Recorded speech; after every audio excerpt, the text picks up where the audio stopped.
कराची की माओ बहनों से गुजारिश है कि वो नुमाइश धरने में शरीक हो, क्योंकि पुलिस वालों ने जो अभी शेलिंग की है और हमारे पूरे कैंप को जला दिया, तमाम चीज़ें जला दी हैं, माओ बहनों को मारा है, छोटे छोटे 6 महीने के बच्चे थे उन पर शेलिंग की है। तमाम ज़ैनबिया ख़ुरान से गुजारिश है कि आप लोग जल्द से जल्द पूरे कराची की औरतें और पूरे कराची के जो मर्द हजरात हैं जो हुसैन के चाहने वाले हैं वो सब के सब नुमाइश धरने में शरीक हो, और ताकि इन लोग को यजीदों को पता चल सके कि हम लोग किसके चाहने वाले, हम लोग हुसैन के चाहने वाले।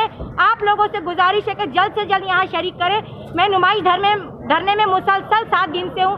पुरअमन हमारा धरना था, ना कोई पंचायत थी ना कोई तकलीफ थी, हर चीज़ खाना पीना हर चीज़ मिल रही थी।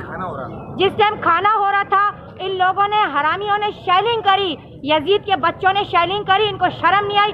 माए बहनों के गोदों में बच्चे थे, इन्होंने शेलिंग करके उनको खानों पे से